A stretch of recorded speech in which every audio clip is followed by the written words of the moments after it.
There is something I like about this movie. So, but that's later. So the family consists of Russell Crowe and his brother, Kraven's brother, who is Chameleon. Which, Word? yeah, Chameleon's in this movie. And that Does he was have any powers or anything? Or so. What they do is actually interesting. They had him at first. So this was a few years later after the accident with the lion. They've gone apart for a couple of years because like I need to figure out my powers, and he's like, just go, leave me with the abusive dad. Which I don't see the abusive dad part. He seemed pretty fine. He so he's good at so at the beginning they don't like their dad because he just isn't very he's not a good dad is what they say. And so he does an impression of his dad, and it's actually really spot on. So that's one thing that adds to it, and that you can tell. It's like, oh, okay, I can see that. And then a few years later, he owns his own bar. The brother, I forgot his name, Dimitri, I think this is his name, and he is singing like Harry Styles songs and others, and he sounds like Harry Styles. And he does that with every I thought the Harry Styles thing was stupid, but he does that with every other artist that he does. And the dad's like, he's really good at that. He's like a chameleon. And I was like, oh, so he's just an impressionist, is what you're telling me. Not just that. That's what starts it, and that's what makes it interesting. He then, well, it's at the very end, where he said he went to a doctor. It's like 1 year later after the final battle in the movie. 1 year later, and he said he's been seeing a doctor, and he and Kraven get in an argument after that.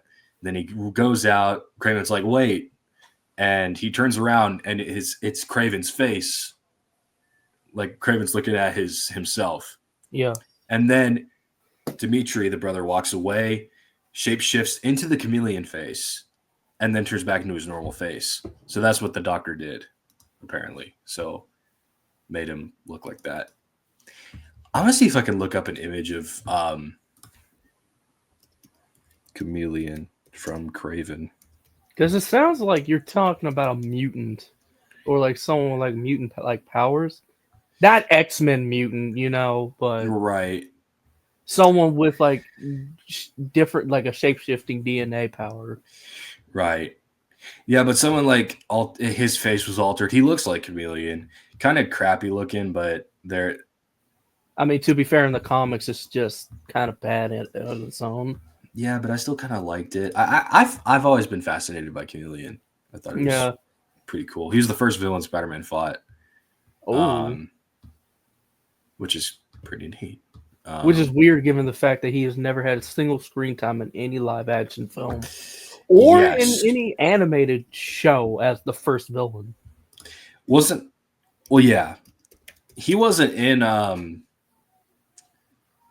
was he in the 90s Spider-Man show? He was in the animated series, but he got his power of shape-shifting with a belt.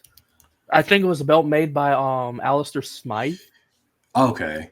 And it allowed him to fully turn his entire body, voice, and face and everything into that person. So if he wanted to cosplay as, act like he's Peter Parker, well, he could just press a button on his belt buckle, scan the Peter's face, and he'd turn into Peter Parker.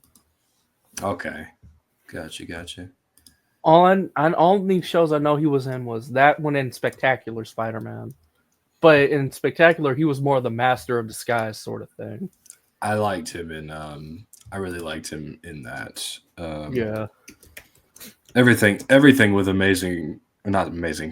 Spectacular Spider-Man. Everything like that was cool. All the characters did a really good job. Mm-hmm. I'm trying to find a good image. It's hard because they don't actually have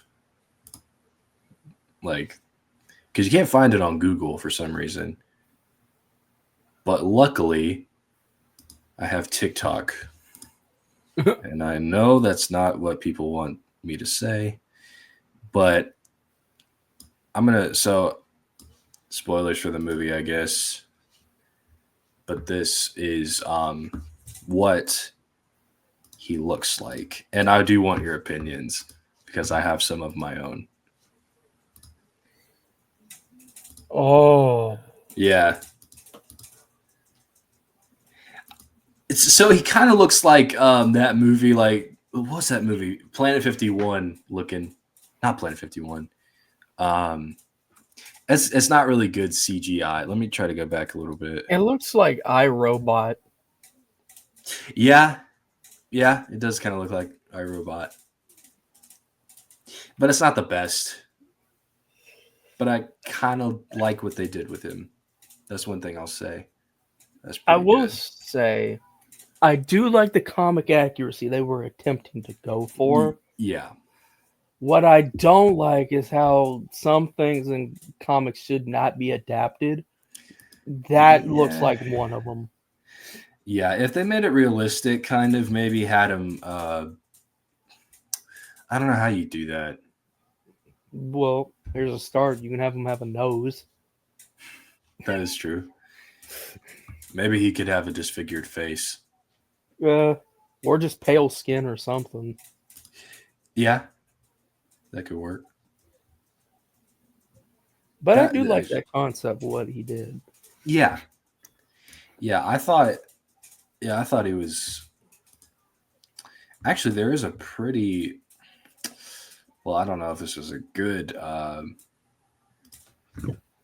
look or not, but I just found something on Google that has a concept of Chameleon in live action.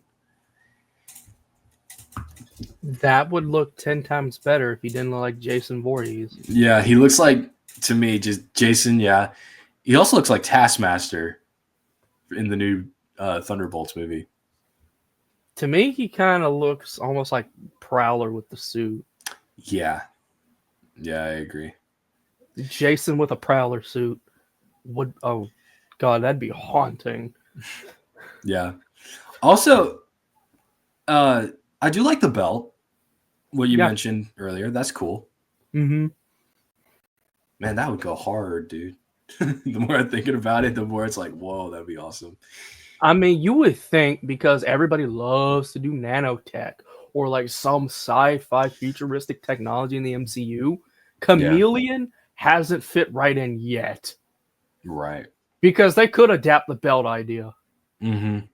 And maybe like transmogrify him or something. Mm-hmm. At least that makes more sense than just nanotech and everything. Maybe he uses nanotech. I mean, that's fine too. I mean, I don't know. The 60s were a weird time.